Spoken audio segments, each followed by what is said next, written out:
I'm on a walk right now. I actually just got off of a call with my outsourced accounting and finance company, and I'm really frustrated with how it went. So frustrated that I had to get out of my office and actually go on a walk. But as I was walking, I realized there are some massive lessons with what happened today that I can share with you, and also some personal growth that I've achieved that I can share with you, and some realizations I've come to. I'm Alex Sharfin, and this is the Momentum Podcast, made for empire builders, game changers, trailblazers, shot takers, record breakers, world makers, and creators of all kinds. Those among us who can't turn it off and don't know why anyone would want to. We challenge complacency, destroy apathy, and we are obsessed with creating momentum so we can roll over bureaucracy and make our greatest contribution. Sure, we pay attention to their rules, but only so that we can bend them, break them, then rewrite them around our own will. We don't accept our destiny, we define it. We don't understand defeat because you only lose if you stop, and we don't know how. While the rest of the world strives for average and clings desperately to the status quo, we are the minority, the few, who are willing to hallucinate there could be a better future, and instead of just daydreaming of what could be, we endure the vulnerability and exposure it takes to make it real. We are the evolutionary hunters, clearly the most important people in the world, because entrepreneurs are the only source of consistent, positive human evolution, and we always will be.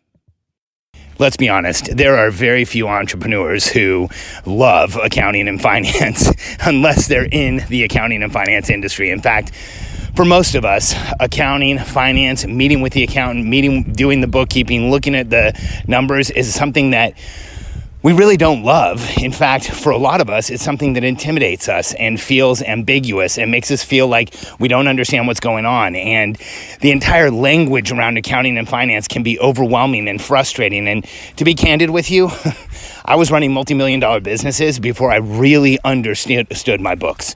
And I was running huge organizations without really understanding accounting and finance. So if that's where you are right now, I want you to know you're not alone. And we talk to hundreds of small businesses on a monthly basis in our company. And the percentage that have clean books on a monthly basis is way below 50%. The percentage that have clean books and understand the books is way below that. So I just want you to know, accounting, finance, bookkeeping in general is one of those areas that is just really difficult for entrepreneurs. And so today, the way we solved this problem is we have an outsourced accounting and finance company. And actually yesterday, we got on our normal monthly call with them, and I had some specific questions about how some of our expenses were being booked. And yesterday, the person who handles our account couldn't answer those questions, so she had to go get her supervisor. He got on the line with us. He couldn't answer the questions. So then overnight, they went to figure out the answers to the questions, and we were going to get on another call today, and they were going to explain it to us. So we got on that call, and things did not get better. In fact, they didn't explain clearly what was going on. It was clear that there were some inconsistencies in how our books were being kept. In fact, there were some serious inconsistencies in how some of our expenses were being booked. I don't know if it's affected our actual results or numbers, but it was very clear on the call that things were not being done consistently. And rather than say, like, Alex, it's clear something may be going on here, we don't know yet, let us check on it, we'll get back to you. Instead, I got condescending tone and basically what a lot of finance and accounting people do with the, this is how it is, this is how we did it, there's nothing wrong here. And so I just ask simple questions. Well, if there's nothing wrong here, then why are you doing it differently each month? And if there's nothing wrong here, why was it not consistent? And at one point, the supervisor at the company we use actually said, I've been a CFO for over 2 decades, and he went into this long thing about how I should just trust what he was saying. And I said, in your 2 decades as a CFO, was accounting and finance consistent? Did you book payments consistently? Did you book expenses consistently? Because I've run companies for a long time, and the one thing I know for sure is that finance and accounting should be completely consistent on a monthly basis. And he didn't really have anything to say about it. But here's where I feel like I learned some lessons, and here's where I feel like there's some learning for you. So first, When I go into an accounting and finance meeting, I pay attention to how I feel, not what I'm hearing. So yesterday, the reason that I started asking questions about an expense is I felt uncomfortable that the person we were talking to wasn't really clear on the answer she was giving us. I didn't know there was an issue there, but I identified that I felt like there was an issue. So I started asking questions, and where I felt like there was an issue, there clearly now is an issue. And I always share with my team, when it comes to something like accounting and finance, where there's smoke, there's probably not a fire, there's probably a raging inferno. If you feel uncomfortable, if you see that there's an issue, if you can see that there's some inconsistencies, could it be just a little error, or could it be something that's not that big a deal? Absolutely. But pursue it. If you feel uncomfortable, do not stop until you feel comfortable. Even with accounting and finance, if you don't understand the language, if you don't know what they're saying, make them make you feel comfortable. Insist that they explain it to you until you feel good about it. You know, I have been through a lot when it comes to financing companies. I've built massive organizations. I've had all different ways of solving this equation. And I've also been in a business where we used an outsourced CFO who embezzled over $1 million from us. You can listen to my podcast called Why Entrepreneurs Don't Talk About Embezzlement. And having been through all that, here's what I know now is that when I'm in a meeting with accounting and finance, or when I'm in a meeting looking at my books with somebody who's helping me and supporting me, it's their job to make me feel comfortable, and it's their job to make me feel like I understand everything that's going on. And I think what happens to far too many entrepreneurs when we get into an accounting or finance meeting, because it's already naturally uncomfortable for us, we feel intimidated by it. We're afraid to ask questions. If we feel uncomfortable, we blame it on ourselves. If we feel like it's ambiguous, or we think that there's something going on, we tell ourselves, oh, it's just us because we don't understand this, because this is one of those places we don't have a high level of expertise. Well, here's what I want you to know. You shouldn't feel that way.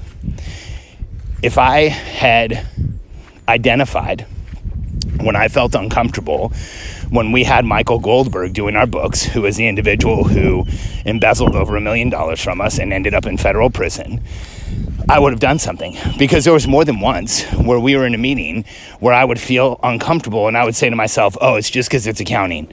And there was more than once where I had asked him a question and the answer didn't feel 100% right, but I would say, oh, it's just because I don't understand this.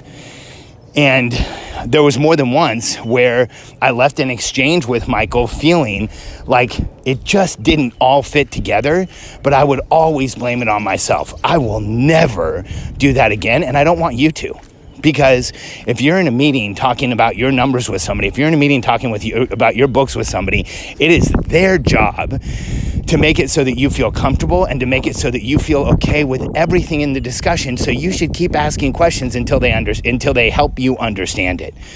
And when I did that today, that condescending tone that I got was such a major mistake, because I will grant the individual that was on the line that I'm sure he's been a CFO for a long time, but I've employed a lot of CFOs, and I've had a lot of different accounting and finance departments. And the one thing I know is consistency in accounting is like the number one rule is consistency.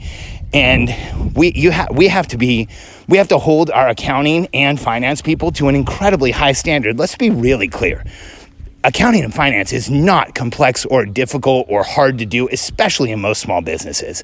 In fact, most of it is adsies and takeaways. You don't even have to get into to advanced math. And so if you ever feel uncomfortable, stop the meeting and keep asking questions until you don't feel uncomfortable anymore. Because again, where there's smoke, there's probably a raging inferno.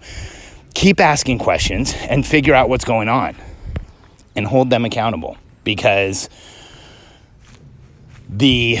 what we normally do as entrepreneurs is we internalize, we blame ourselves, we feel inferior, we feel vulnerable, we feel like we shouldn't be in the conversation, and then we walk out. And that's how accounting and finance people make major mistakes, where we don't really identify them and fix them. That's where accounting and finance people may be doing something dishonest that they shouldn't be doing, and we don't mention anything, and we don't We don't communicate our discomfort. And when you're feeling uncomfortable, it may be that just something's happening wrong and you need to understand it. And maybe it's just because you don't understand something, but it's that person's job to help you understand. So I want to give you permission and I want to give you license to hold finance and accounting in your company 100% accountable for your feeling of being comfortable, of being taken care of, and feeling like there isn't exposure. Because if for any reason, when it comes to your numbers, you feel anything but fully confident, comfortable, and like there isn't exposure, there is something wrong. When I started this podcast, I promised that I would share good and challenging. The call I had today and yesterday was incredibly challenging, and it will most likely result in us changing the service we use. But in this call, there is learning here because it's so clear that by expressing where I was uncomfortable, we were able to identify something today. And I'll share one more thing with you. On this call, I didn't blow up. I didn't get angry. I didn't raise my voice. I didn't yell. And in the past, I probably would have. When I in the past have felt uncomfortable, when I in the past feel like I might be getting taken advantage of, or somebody is screwing something up and they won't admit it and they condescend to me, I used to escalate the situation and go back at them just as strong as they were coming at me, or more. I would eclipse their energy, their condescension, with anger and frustration and aggression. And I didn't do that today. And I'm sharing this with you because I'm having this profound realization more and more these days that when I used to do that in my early business career, when I would yell and scream and cause the attention to happen, instead of the attention being on the issue, like today, the issue that our books seem like they're not being kept consistently, the attention would go to the issue of me yelling and screaming and being angry. And it would shift the attention from where I wanted it, fixing my books, to me being angry and frustrated. And afterwards, if I'm honest, I would feel bad. I would feel like I overreacted. Once I came down off the adrenaline rush, I would feel empty and frustrated with myself. I would feel like I had completely overreacted. And today I didn't. I stayed in my body. I stayed grounded. I actually had Melanie and Haley on the call with me. And it was funny. At one point, you could tell that I was getting frustrated because I was getting condescended to and talked down to. And I actually said, I don't understand why you're being condescending, and I don't understand why you're taking the tone that you are, because there's clearly inconsistencies here and it's frustrating. And both Melanie and Haley texted me while we were on the call and said, hey, grab some water. You're doing great. And so I even had backup in staying present and aware and in my body and in momentum and not losing control. And so for me, the lessons today were massive, and the realizations I'm having today are massive. And I just wanted to share them with you because when it comes to finance and accounting, I want you to make sure you feel comfortable, and it is the other person's job to make that happen. If you ever feel like there's ambiguity or a lack of clarity, make them explain it to you until you feel better.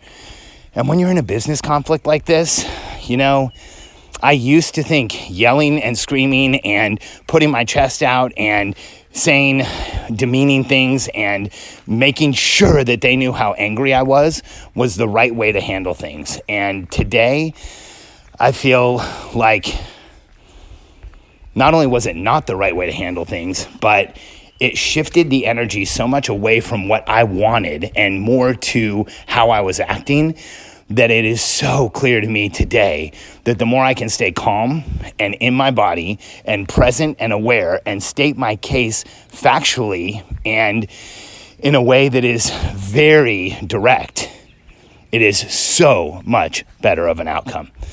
So if you own an accounting and finance department, if you own an accounting and finance company, you should shoot me a Facebook Messenger message and let me know who you are. And if you have an accounting and finance company you love, let us know who they are too. Shoot me a message. And I appreciate you listening today. When it comes to accounting and finance, It is one of those things that is a necessary evil. I've heard very few entrepreneurs ever say they're excited for a finance meeting, and those that are have been doing it a while and have finally come to the understanding that's where you find out how much money you've made. But most of the time, it's one of those things that is just a frustration and an irritation. But it's up to you to make sure the people around you help you understand, and that is exactly why they're there. Hold finance and accounting accountable to making you feel comfortable, you understand, and making sure you're in momentum when it comes to everything around the numbers in your business.